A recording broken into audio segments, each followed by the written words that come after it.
problems.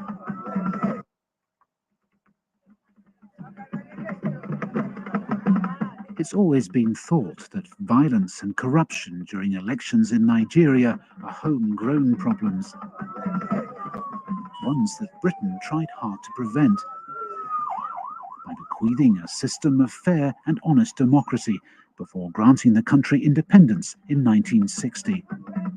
Look, we are not kids. We are mature people, and the country is a mature. We are giants of Africa. But according to our document, the unpublished memoirs of a former British colonial officer, London's parting gift was, in reality, a lesson in how to rig the polls and deceive the people. This is the story of evil committed by kind, nice, decent British politicians. They sought to keep Britain from bankruptcy and found a solution in the mineral-rich empire on the point of independence. It was necessary to bend the rules, and sadly, in due course, the rules were.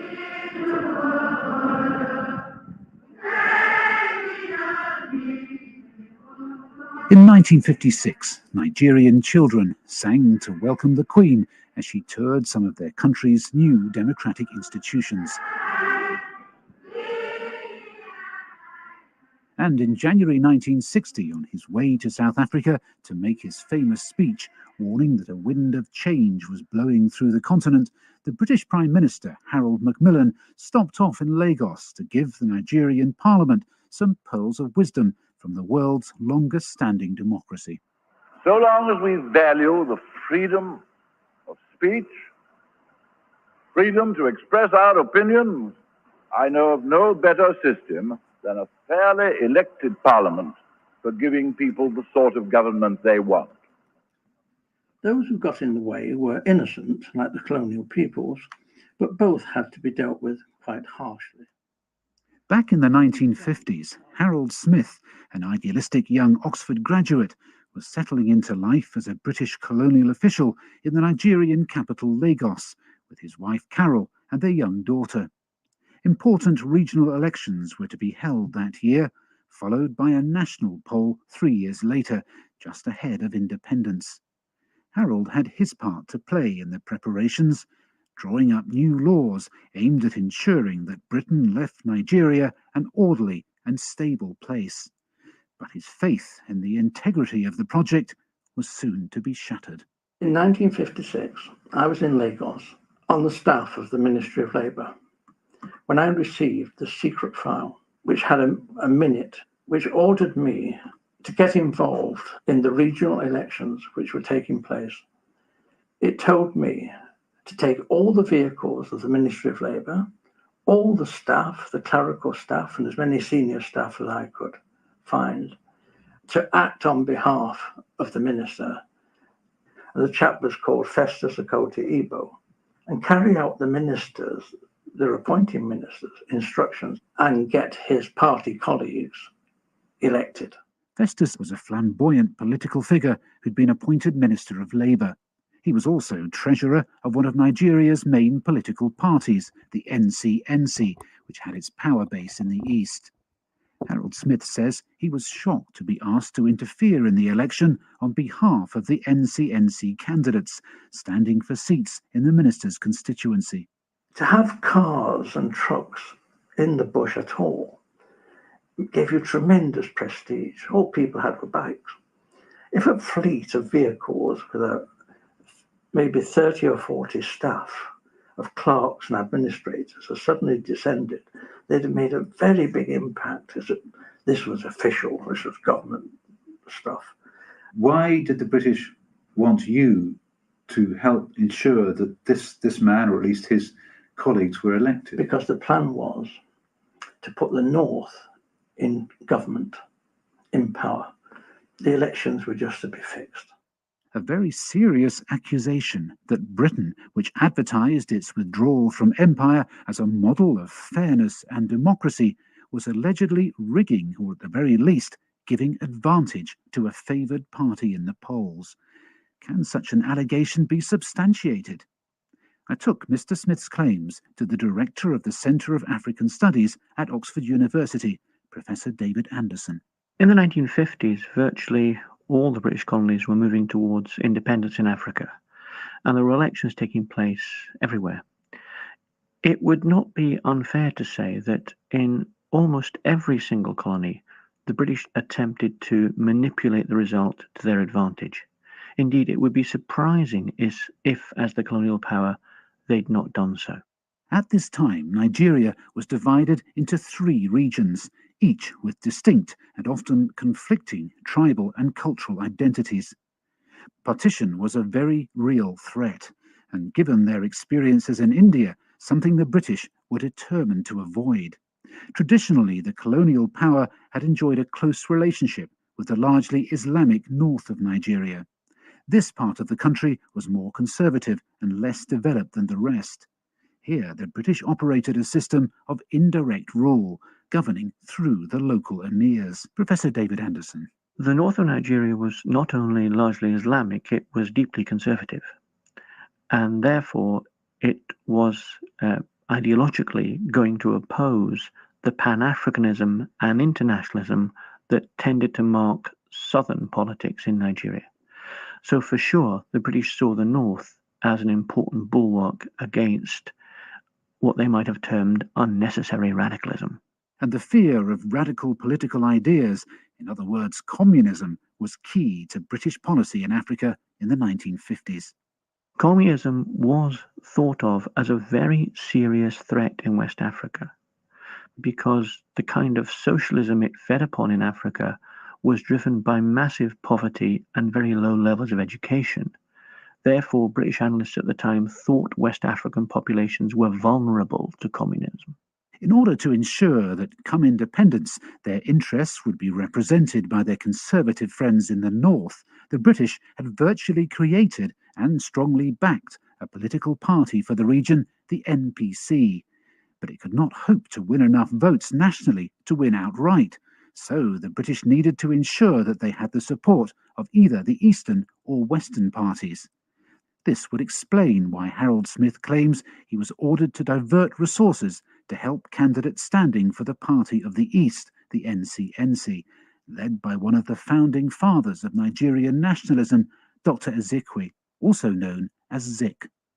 They had to fix Zik, and of course there was stuff they could have got him for, sent him to prison, but they didn't. He was forced to do a deal with the North. This great nationalist had to do a deal with these illiterate peasants in the North, and that's what happened. Whatever the true motives of the British administration, to this day Harold Smith is adamant that the order to interfere with the elections came from the highest authority in the colony, the Governor-General himself, Sir James Robertson. Recorded here during the royal visit in 1956. To the Queen's Most Excellent Majesty, I have the honour to offer to your Majesty and to His Royal Highness, the Duke of Edinburgh, our most loyal welcome, and to express our deep and sincere appreciation of your gracious presence today. He was a thug, and he had a terrible reputation, Robertson. He wasn't talking about people when he talked about Africans. They weren't people, they weren't human beings. We loved Africa. But these people who came in to do this job were a different breed. These were the ex-SOE and MI6, and they thought that they were really tough. And they were. Smith claims several of his colleagues were also asked to interfere in the elections, and they reluctantly fell in line, leaving him alone in his refusal to obey Robertson's orders. Isolated but still defiant, he was finally granted an audience with his boss at Government House. I go up and I see him, and the first thing he says, I want you to know that everything that you've alleged about the elections is correct. I'm telling you this because you know far too much, and I want you to know how much trouble you're in. The colonial service is just like the army. You know what happens if you disobey orders in active service, and that's what's going to happen to you. I thought, I'm shocked. And this big guy, I was so angry that I really wouldn't have been surprised if he pulled out a pistol and shot me. a huge array of files here. Are these all your correspondence on this side? In the spare room of Harold and Carol Smith's home, piles of paperwork fill a large metal filing cabinet, much of it copies of unanswered letters to the great and the good, detailing Harold's allegations. Doing this for many years. With no recordings of the conversations he claims took place, and no copies of the orders he says he was given, he's unable to prove the serious claims he's making. The Smiths have fought a long, lonely and largely fruitless battle to have his story heard, but with nothing on paper and all those who could back up his story dead, why should anyone believe him? His wife, Carol. You're quite right. We have not got written evidence and things we can say, there you are. Well, I know Harold's telling the truth. You either believe us or you don't. What makes you so convinced that Harold isn't mistaken on this? I've known him, I've been married to him 55 years. I know what he's like. I know the sort of person he is. I know the sort of values he holds. I don't think I would have had the courage to do what he's done, but at least I've had the courage to stay and support him in what he's doing. Most of the people were elected unopposed because they tended to arrest the opposition, to exile them and beat them up, and sometimes even kill them if they kept pushing their luck. Academic and novelist Patrick Wilmot taught sociology at Ahmadu Bello University in Nigeria for 18 years. He believes Smith's allegations expose only a small part of the lengths British colonial officials were prepared to go to in the North in an effort to ensure that Britain's favoured party, the NPC, got elected unopposed. The British were in control, the so-called native authority, the emirs, the local police, all of that was under British control and supervision.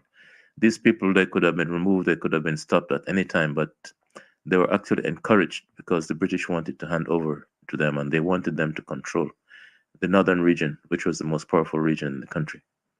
But you'd imagine that a government may have official control of an area, but it wouldn't always know what exactly people are doing on the ground in terms of the sort of thuggery you're talking about. The British were completely aware because they had their officials at every level, in the police, the security services, they had control of the army. The key thing was to prevent people from running against you. What evidence do you have for these allegations? No, these are not allegations. If you go to Nigeria, everybody from the professors in the university to the people in the streets will tell you that this has happened. I mean, there are history books written, but most of these history books will not have the sort of knowledge that people who will talk to you in Nigeria have. Time to look for answers in Nigeria then. Children play behind the Reformed Christian Church of God in Arima town in southern Nigeria, outside the home of a man who's been part of the struggle for freedom and democracy in Nigeria all his life. I'm Comrade Che I Ibegura. I am now 74 years old. I'll be clocking 75 on November 16 this year. On the walls are pictures of the leaders of Nigeria's independence movement, as well as a poster of his namesake, the Cuban revolutionary Che Guevara. In the 1950s, when Nigeria was still under British rule, he was a trade union leader and a member of Dr. Azikwe's NCNC, with strong opinions about the real intentions of the colonial power.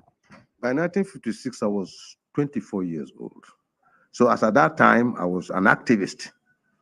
I started to draw political inspiration when I was about 20. See, I'm from a Christian background and believed in justice. And I know quite well that their intention was not to develop us. Che Ibegura believes that Nigeria's first democratic elections were far from free and fair under British rule, and that little... All right. Good morning, good evening. You are welcome. What was already on ground from the British, they started operating from what they saw. Whatever we are trying to experience from Nigeria now was the structure laid down by the British. Harold Smith claims that he was asked by the country's governor to help ensure that a favoured candidate was elected fits with Che's memory of those early Nigerian elections. Money was flowing to the north. both from the British government, the supporters from the British angle and from the Arab world. No master has ever given his slave the opportunity to rival him. Nigeria is a British baby. They can't just allow Nigeria to Good morning, good afternoon, good evening, Biafrans, friends of Biafra. Oh, thank you for joining me this evening, this morning, this afternoon, according to where you are. This is IPOB Asia discussion with the indigenous people of Biafra living in Asia. We gather here this evening to look at some of the topical issues that is of a great concern to our people, the indigenous people of Biafra, especially our leader, Mazi Kalu, who is unlawfully incarcerated in Nigeria for committing no crime, because he has never committed any crime, because what he is asking for and what the indigenous people of Biafra, what we are asking for is for a referendum for our people to determine our future, to determine our destiny, to determine, to have a say and have a control over our lives and our destiny. Because as it is now, our land has been under occupation. We are oppressed. Our people are oppressed. Since 1970, our land has been under occupation. We do not have any federal presence in our land except the police stations, the military checkpoints, the prison services. These are the only thing that we have since after the war in 1970, after our land was destroyed. The resources in our land is being exploited, and our land is left underdeveloped. And these are the things that our leader Mazi Kalu and the movement IPOB, a movement that is geared towards the restoration of the sovereign state of Biafra, because we all know that Biafra has existed for thousands of years before 1914, when the British came. When Frederick Lugard came and they joined people who do not have anything in common, people who do not share the same value system. Because of this unholy amalgamation, it has caused a lot of deaths in our land. It has caused us our destiny. It has caused us a lot of things. So these are the reasons why the indigenous people of Biafra, we are demanding for a referendum, which is also a democratic tenet, which we should exercise just the way the people of the Europeans exercise it. The British people, they use the referendum for self-determination to leave the European Union. The Scottish people, they have had their own referendum many times, and they have scheduled to have another one next year. So why is it difficult for African people to determine their fate through a peaceful means, through a peaceful referendum, which is under the international law, to decide the fate of people instead of killing? So we gather here today to look at some of these things and look at the nature of the security system in Nigeria. Insecurity everywhere, the kidnappings, the church is being kidnapped, the church is under attack. So these are the issues, these are the things that we come today to look at. Our leader has been incarcerated unlawfully. He was extraordinarily renditioned from Kenya to Nigeria in June. This is 1 year now, and he has continued to be subjected to torture and inhuman treatment. These are the things that is facing our people, and these are the reasons why we are asking the world, we are asking the good people, we are asking our people to rise up and face the things that is facing us, because our future is under threat, because we are sojourning all over the world because of the occupation of our land. So you are welcome. My name remains Mazi Kalu. Today, on today's edition, we are looking at the attack on the Nigerian Correctional Center, as they call it, that is the Nigerian Kuje prison, where our people are being incarcerated unlawfully.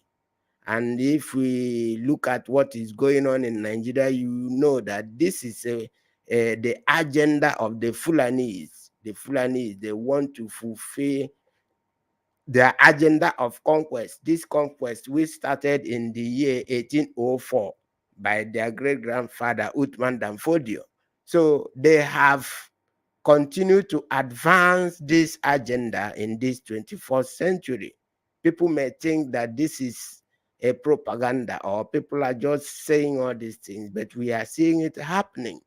When you see the level of killings that is going on in Nigeria, when you see the level of kidnappings, and the victims of these kidnappings has come out, they have come out in so many occasions to say that the people that are kidnapping them and taking the ransom, killing a lot of people, are the Fulanis. It is not disputable. And it is also clear that these kidnappings, this insecurity, they call them bandits. These are Fulani terrorists. In Nigeria, you have more than 7 terrorist groups operating. And these terrorist groups you have in Nigeria, they are all Fulani terrorists. And the Nigerian government have been paying money to media houses, lobbying all over the world to see that these people are not called Fulani terrorists, that they change their names to bandits. These people, they have shot down military jets. These people, they have invaded Nigerian military headquarters in Kaduna. These people, they have committed a lot of atrocities. These people, they have killed, they have bombed the Kaduna train, and all these things that they have committed. The Nigerian government have never declared war and go after these people with all the ammunition that they have. That when you go to the eastern region today, you see that all the Nigerian armaments is being sent to the east to go and terrorize the peaceful eastern region, where the people have never committed anything. But in the north, they are killing people on a daily basis. They are taking ransom everywhere. There is insecurity everywhere in Nigeria. But the plan of the government is to suppress and subdue the beleaguered people of Biafra. These are the things that is facing you and I. Wherever we are living in Asia, we are living in China, we are living in Malaysia, we are living in Indonesia, Singapore, Thailand, Australia, India, all these places. We are not living here because we want to live here. We are living here because our land is under siege. Our land is under occupation. There is no electricity unless you generate electricity with a generator. There is no economy that thrives on a generator. It is very, very sad that for more than 60 years today, Nigeria cannot generate electricity that could power industrialization, so to say. So all these things are the things that people must look into, and we will also go on to look at the plans of the Nigerian state to eliminate our leader Mazi Kalu. We should not forget that what is happening, the Kuje prison break, the attack, the so-called attack on the Nigerian president in Castina, and the other things are pre-planned.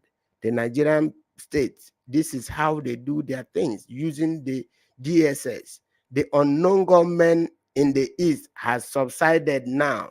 They have changed, they recruited these terrorists for a specific purpose. This specific purpose is to eliminate our people that they are holding in different detention centers, specifically our leader who is being held in the DSS dungeon. So these are the things that we want the world to know. We want the Biafran people, we want the people of goodwill to understand, to know what is going on, the plan of the Nigerian state to eliminate, to kill the agitation for the sovereign state of Biafra, which is a legitimate agitation that is guaranteed under the international law, under the African Charter on Human and People's Rights, under the United Nations Charter on Human and People's Rights, the same law that is domesticated under the Nigerian domestic law. When the people of Biafra agitate for this rights peacefully, the Nigerian state will roll out ammunition to kill our people, trying to commit atrocities in our land, to hang it on the head of the indigenous people of Biafra.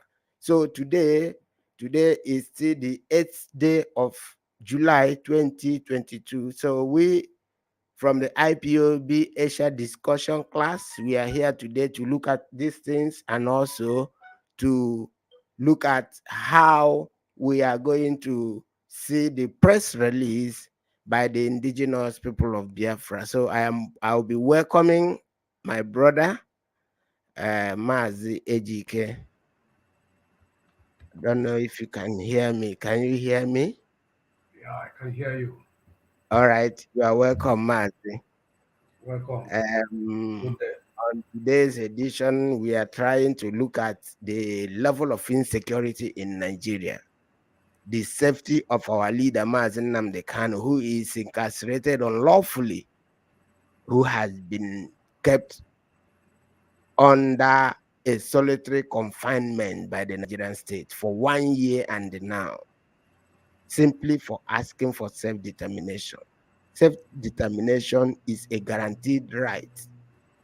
Other people from other continents are being accorded that right to exercise their right to self-determination through a referendum. There are examples of countries, nations in Europe, because when you go to Europe, what you have as nations or countries are ethnicities. That is the reason why in some countries in Europe, you see a country that is less than 5 million people. But in Africa, the Europeans, they gathered in 1884, 1885 in Berlin. They partitioned Africa. They destroyed the natural boundaries that have kept our people peacefully for thousands of years before the advent of colonialism. And today, that same colonial boundary that were partitioned without the consent or the participation of the indigenous people of Africa, that same boundary is being maintained today. And it is as a result of maintaining such colonial boundaries that you see the wars we see in Africa, you see the famine we see in Africa, you see the hunger we see in Africa. So these are the reasons why the people of Biafra are trying to bring out a new thing to the table, something that is worthy of we Africans. At least we can enjoy the way the Europeans are enjoying. So Mazi, the question now is the level of insecurity in Nigeria today and our people that have been unlawfully incarcerated in different detention centers. What is their fate? What is the fate of their security in Nigeria today? Don't you see it the way I see it? Because The way I see it is that the Nigerian state, using the DSS and other security agencies, are trying to test the ground on what people will say when they complete the main task, because the main task is not this Kuje prison break. The main task is not the so-called attack on the Nigerian president. The main target is to attack the DSS custody, the DSS, in order to get our leader.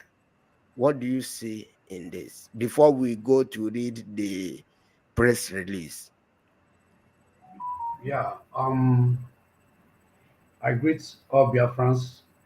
I greet the lovers of freedom all over the world. The genuine people, I greet them. First and foremost, to start with, is that this has been a plan. If you could remember, after this presentation of, after bringing our leader in this last court, the previous one, before this one that they cancelled, the IPOB leadership got an information that they wanted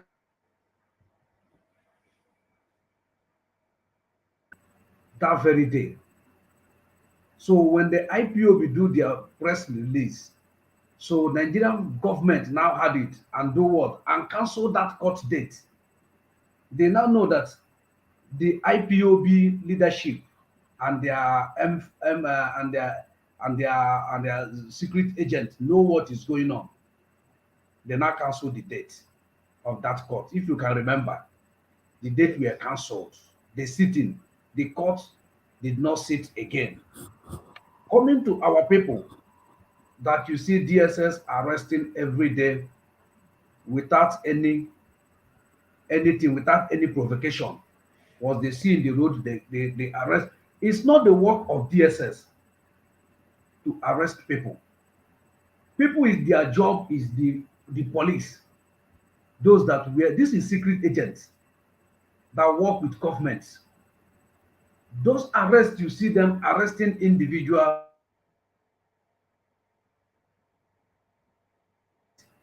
Those that are duty are those that are putting on black and black. They are divisions of labor. DSS know people that they will invite to come. It's not something like a kind of African case, or they say they have a wandering in a city. They have a wandering or a coffee in a city. You will now see DSS start arresting people, and where there is no wandering, there is no coffee in the city. DSS will just leave, start burning people's house, arresting people. Mazi, you know, we don't have much time. We just have to manage our time very well. What I'm trying to do now is let us just look at this press release that our IPOB has given. I will just glance this. I will just read it. I'll be a little bit faster because we do not have much time because of, you know, our time here. So this is the press release by the indigenous people of Biafra. This press release was issued on the July the 7th, 2023. It says, "We, the global family of the indigenous people of Biafra, IPOB, under our great leader, Mazi Kalu, wish to draw world attention to the Nigerian government and its security agencies, especially the army and DSS agents, instruction to the bandits rampaging the north to attack the Kuje Correctional Center in Abuja. The Nigerian security agencies, especially the military and the DSS agents, in a covert action detailing a systematic strategy to eliminate IPOB members detained in Kuje prison. And yesterday's attack has confirmed our earlier intel. We want to let the world know that IPOB members were profiled and detained in Kuje prison yards for simply being persons indigenous to Biafra and of Igbo race. We have their details and want them alive, because if anything untoward happens to our comrades who are detained in Kuje IPOB will never take it easy with Nigerian government and our security agencies. It is high time to release these innocent folks who were detained illegally and unjustly. Nigeria cannot continue to detain them indefinitely while allowing terrorists and bandits to come and slaughter them under a disguised arrangements by the Buhari Fulani administration. What happened in Katsina with reference to the so-called attack on Buhari is a RNG attack by Buhari and Fulani to raise more money to procure and acquire arms which they will use to prosecute their planned jihad to conquer every part of Nigeria. But Biafra land will be their Waterloo because we are Umuchineke. This is also meant to divert attention from the planned attack on Kuje prison to release Abakiara and co. A very pertinent question to ask is, how can bandits and terrorists be rampaging the north, even supposedly attacking president's convoy and breaking into prison yards to release their colleagues, while Buhari and Fulani government deployed and continue to deploy battalions of soldiers to occupy many peaceful communities in Biafra land? The international community must watch and pay attention to the Nigerian government and its Fulani Islamization and Fulanization agenda. We want everybody to understand that the reality of the Fulani agenda to Fulanize Nigeria is around the corner. All Fulani calculated plan to attack our leader, Mazi Kanu, in DSS custody is being done with the full collaboration with the DSS. Our intelligence unit uncovered the Fulani evil plan against our leader.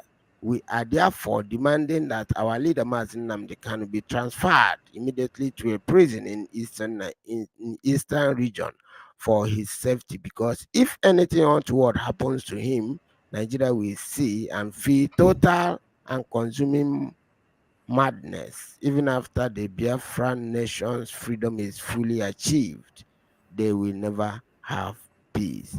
Kuje prison attack was pre-planned with full knowledge of the security agencies. The question the world should ask Nigerian military is why bandits and terrorists did operation for more than 4 hours in the country's capital. Nigerian government and its security agencies did not show up until they finish their attack. We are demanding for the unconditional release of our leader, or for him to be transferred to a prison in the southeast. Our leader is not safe in Abuja. The impostor president is aware of what happened in Katsina and Kuje prison yesterday. The next attack is DSS, and their singular target, as always, will be Biafran detained in the custody of the DSS, and our leader, Nnamdi Kanu, is detained in the DSS custody.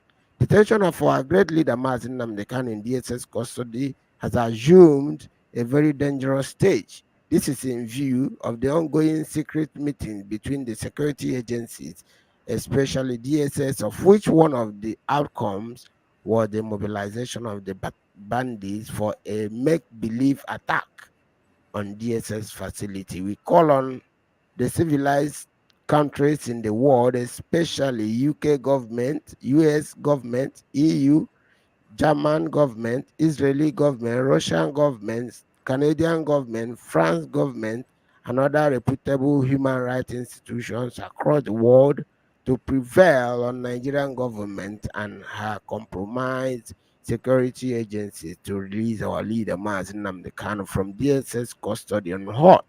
Because if anything happens to our leader, Mazi Nnamdi Kanu, in DSS custody, the story would never remain the same, and the consequences is better not imagined. Emma, Comrade Emma Powerful, Media and Publicity for IPOB. So, Mazi and our viewers, this is what we have been saying, because the indigenous people of Biafra, as I have said earlier, our land is under occupation, and being under occupation, we are facing extermination, because the indigenous people of Biafra are the only people in the world that have suffered a genocide, and it is covered up and continue to be covered up. And the war continues till today. So the press release that we have read has simply put it on notice to the world and our people to see what is going on in Nigeria, because if anything happens to our people, the story will not be the same, because the indigenous people of Biafra, we have remained peaceful.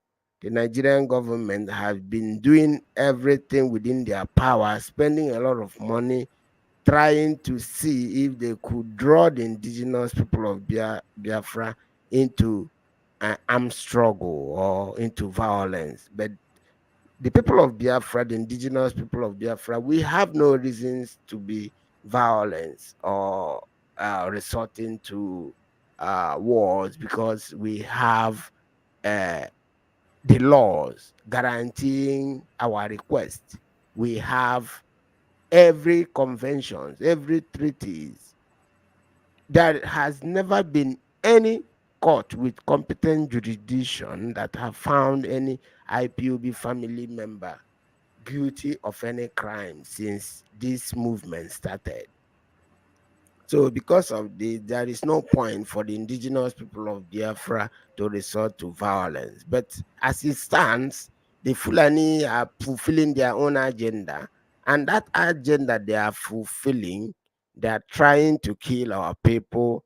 And we are warning them and we are warning the world, because if anything happens to our leader, it will be all over the world. Nobody will be safe. That is why we say Biafra or death. Biafra or death does not mean that we will die. No, we will die with you wherever we are. So the Nigerian government, the international community, the Human Rights Watch, the Amnesty, they must take note and warn the Nigerian state, because the people of Biafra, we have suffered genocide, which which they covered. They even remove history from the school curriculum so that people will not know what they committed. They even erased the map of the Bight of Biafra from world map with the collaboration of the British. And today in 2022, with the indigenous people of Biafra, we are still being killed. We are still being subjugated. Our land occupied. The resources in our land being exploited without us getting any say in them. If you go to the eastern region today, all the police commissioners, all the security forces, all the military formations in our land, they are all headed by the Fulanese for a purpose. And that purpose is to take over our land. They have tried to use political tools, using ROGA, introduction of ROGA, using introduction of water resources bill, and so many other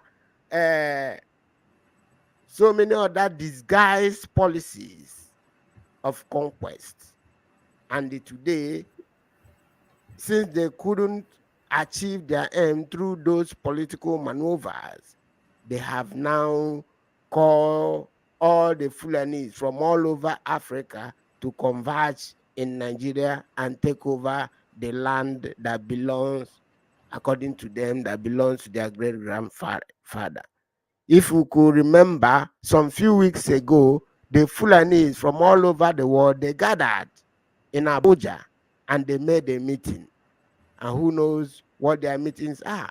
In Nigeria, there is no land that is called Fulani land. You have Hausa land, you have Igbo land, you have Efik land, you have Yoruba land, but there is no Fulani land because they are invaders. So the question now is, what are the people doing about this impending danger? Because as we are speaking today, the Fulanese, they are committing atrocities now in so many parts of Nigeria. They are kidnapping, they are killing, they are causing confusion everywhere. And our people are there talking about PVC. And this PVC, you see, based on the population census that was rigged in favor of the North, there is no amount of PVC in the South that we dislodge these Fulani people? So why are we so gullible that we are pursuing shadow while our land is under siege? Mazi, do you have anything to say? Well, you have said it all. My light has a problem here, so you have already said everything all. So what is there is that I love the press release to let the world know that we are 1 million steps ahead of them. We know their plan, we know their targets, and we know what they want to do. The target is IPOB and our leader. I keep on saying it. A statement from Joe Igbo, he say, when you hold the master, the flocks, all the whole flocks will do what? Disappear. That is their plan. And they have seen complete 1 year DOS remain what they are, even worse, more stronger. They now find out that the only thing is to eliminate anything. If they want to do evil, they so patiently enough to do their evil. They first attack attack the impostor called Buhari. Yes, according When to them. they started from the head, attack him, and 2 policemen were dead. So they now come. The next thing now is Kuje prison yard, and they free their commanders. If you can remember, these people after they attack the train route, attack the train itself. Their demand is that before they release those that they hold in hostage, that they will free their commanders, all the whole Boko Haram commanders that they hold, all the whole terrorist commanders. And federal government are still negotiating with them, either to do it or not to do it. Because last week, person like Gumi and the other one we are talking about, the federal government has to come to conclusion. So they are waiting for federal government to come to conclusion. Even Mazi, as you mentioned Gumi now, there is Yeah. a report I read. That Gumi's aide told the Nigerian army or the security agency, gave them the intel before the attack, but they didn't act on it. And also, there is a report that 24 hours before the attack, that they have withdrawn the military personnel that usually stays there. So this is to tell you that these things are things that the Nigerian state that they have planned. They are targeting our leader, so that when they do, when they attack our leader in their DSS dungeon, Nigerians with their back life, they will say it happened in Kuje prison. Even they attack the president. So how will this one be different? But they don't know that this is a plan of these evil people. Go on, Mazi.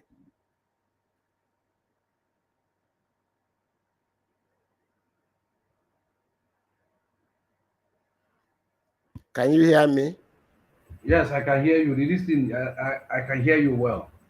You know what these people are doing? As I call Gumi, if you watch 1 hour, they withdraw the military. Those that on duty, they withdraw the military to leave because they know that these people are coming. Do you know why they don't want to? The federal government don't want to do open agreement with them to release their commanders openly. They know that the world may start talking. So what they did now, they now tell them they should go with arms to invade the prison yard so that they will go with their commanders.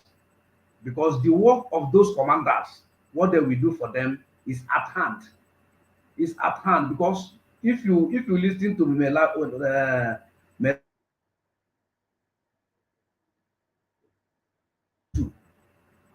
this 2022, so they are bringing their commanders out so that they will plan how they will move for this civil war.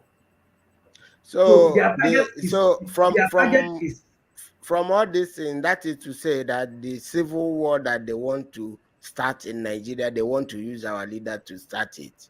And Yes. this one will be a world war, because Okay, it will not just be in Nigeria. I want to clear you for some things. You know, our leader revealed the secret of the Fulanis long time ago. But due to Nigerians are gullible, they don't want to pay attention to what our leader were saying. Many people were insulting him then. How come? How come? How come? But today, he can now today. Those things can today. But formerly, people are saying, how come? How come? But today, it's possible today that a terrorist, they change terrorist name, rebrand their name to start calling them bandits. Because what is going on is state sponsored, and that is the reason Yes. why the Nigerian state, even they, do you know that they even pay Facebook? That is the reason why when you write Fulani on Facebook, Facebook will ban you. You know, Yes. all these things are things that is happening. Why is it that those people that say that they are intellectuals? If you watch again, you see that Jibril, the travel that Jibril traveled when he met the Portuguese. You know, he sit with the Portuguese. He told them that he will give them oil, he will give them gas, natural gas. And you and I know that Russia has stopped supplying almost the whole Europe gas. And without this gas, this LPG now, those people are sick in the hospital. They give oxygen. There's no way to give them oxygen again. People that are doing the rig work that enter 2 million feet over the sea, they cannot do work again. A lot of work they do with this oxygen, with this LPG gas, this natural gas. So without this natural, the hospital need it. Every people need this oxygen. Every person need this gas. So that's why he first started in the world that IPOB are breaking the gas line, the pipeline and the gas line, make that they cannot give enough supply. That is to provoke the international communities to come. Where the whole world has no people that are doing such calamity, that IPOB has never involved themselves in doing such a thing. You see how they start, you see how they are coming. You see how they are coming. Now he now went and promised them gas. He promised the Europeans gas, so that they will be doing everything that they will do. Nobody will talk. If you can remember when the UN Secretary General came to Nigeria, do you know the first place he visited? He visited Medugri. You see his statements with Babagana, the Medugri governor. He said that they have the right to integrate Boko Haram to army, to military, to the society. Yeah, Mazi, you know, the coming of the UN Secretary General is something that we already know, that the two representatives of Nigeria at the United Nations are two Fulani people. And these two Fulani people are the people that has been blocking all the human rights abuses against that the Nigerian state has been committing against the indigenous people in Nigeria. When you send a report to the United Nations, these two Fulanis are the ones that is blocking all these things. So when this UN Secretary General was coming, you know that they have already done their background work. The people, they have the connection at the United Nations because they were heading the United Nations Human Rights Commission for some months back. So they have lobbied all these years before they were able to put two Fulanis there. They have been planning all this thing for years. And the problem we are having now is this: those are our people. These people that say that they are our fathers that have been representing us. Why is it that they were there? These Fulanis were placing themselves in these strategic places, and they were unable to do something on our own. And today, when we are agitating to be free, they are telling us no. Look at how P2B is walking, going from north to south to west, talking about how he's going to rebuild Nigeria, which is an impossible task. Because if you look at what is going on now, these Fulani people, they are using the brain of these people because they want Tinubu to spend all his money. After spending his money, you see how they are jumping back to PDP subtly, secretly, easily. Before the election proper, all of them, they will go back to PDP. Now they will now support their own Atiku, who is a Fulani man, to continue the enslavement of the indigenous people. Let our people to know. You see, this Fulanization of issue is an ideology. I was with some guys 2 days ago. They try to argue me. They say it's an agenda. I say no. It's an ideology. It's not an agenda.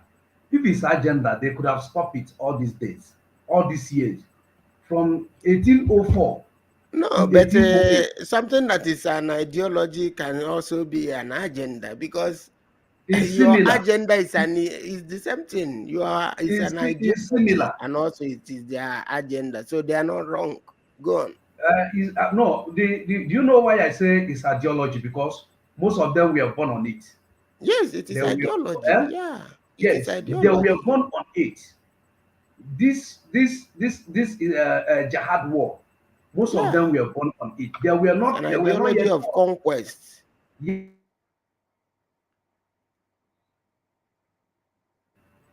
When Usman and Fodon were killing and moving. So these people were not yet born. And as they born them, they tell them, they teach them the ideology. Because when you are not born in, you born into something is different. When you born into something is ideology. But something you did not born into, it's an agenda.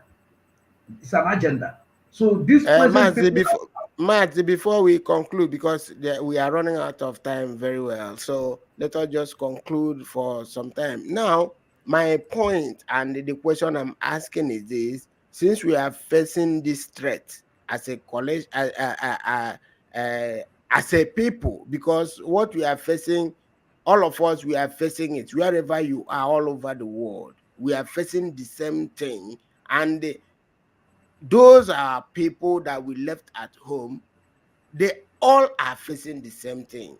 So why is it that our people are behaving the way they are behaving now, instead of us to focus on the solution to our problem? Because the solution to our problem is only our freedom, because there is no how we can manage to develop our land or change from the status quo while we are still under the claws of the Nigerian oppression.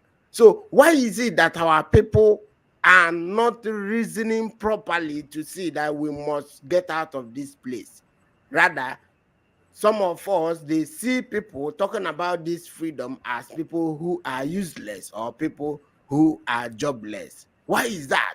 And what should be done? What do you think should be done? I want you to be brief. Just go straight to the point and point it, because we have less than 5 minutes to go. okay, you know why most of them trust in their spiritual father, their pastors, and their bishops and their pope. And some of them still trust in the political, their political, the elite. They call themselves elite. Get your PVC, they will go. So it takes people that have that knowledge enough, that their memory, that have strong memory, their memory are not be short. That those are the people that we understand what is going on. These people you are seeing, they have short memory. When it happened to them now, before 5 minutes, they will forget. They will still think that Nigeria can be redeemed. They forget that Nigeria is irredeemable. Their knowledge, they are not knowledge enough to understand what is going on. And some are doing it because of they have somebody in the political class, what they will eat. Some people is stomach infrastructure. They want what they will eat today. They don't want to think about their future. Some people don't even know what is their right, the basic amenities and what the government supposed to do for him as a citizen. So most of them don't know it. So that's why I keep on saying those in IPOB, they are the blessed ones. Many are confused, are choosing. So anybody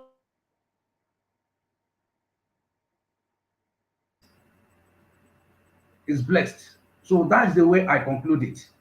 All Most of right, them, thank you. Thank you so much for coming to join on this discussion. But my own suggestion is this: if we that are living in the diaspora, it shouldn't be seen as we are gullible not to see that what we are seeing in the diaspora is not in our land. And those people that we see that they are our leaders, they have been coming to these places, to this diaspora. They have been, some of them, they came here, they school here, they go back to our land and they assume public office. They cannot replicate these things in our land. Someone who is in the US, he comes back home to become a governor. After 8 years, he will not have anything to show for it. Why? Is it because they are incompetent? No, it is because the system is wrong. The system can never work. The foundation was rigged and is skewed towards the north. No matter, even if you bring 1,000 P2B with his intelligence, nothing will change in Nigeria. And you still see our people, their only concern is to buy cars, to buy houses, and to show off. We are not thinking about the future. We are not thinking about what our children will pass through on because of the failure that we have seen. Look at since 1960, you cannot generate electricity. Look at since 1960, you do not have industries, factories. You do not manufacture anything. All you do is to do comedy. People do comedy only in Nigeria. So these are the things we want the opposite to happen in our land. And we have also read the press release concerning the plan of the Nigerian state to kill our leader. And we have used this opportunity to tell the world that the indigenous people of Biafra are simply asking for a self-determination through a referendum peacefully. And we have never engaged in any form of violence. We have never engaged in any form of illegality. Therefore, the world must listen to us and see that a referendum is conducted for our people to have the control over our destiny. Self-determination is a right that the Europeans have been exercised. Why are they allowing the dictators? Why are they allowing this invader, the Fulanis, to kill the indigenous people in Nigeria? This is our message today. Nothing should happen to our leader, Mazi Kalu, who is unlawfully incarcerated in Nigeria. If anything happens to our people, if the Nigerian state-sponsored terrorists attack the DSS custody and anything happens to our people, they should know that they have declared the Third World War. Because wherever we are all over the world, we start fighting from there. They must have that in mind. This is our message today. Thank you for joining us in this platform, IPOB Asia discussion. Thank you and good night from here.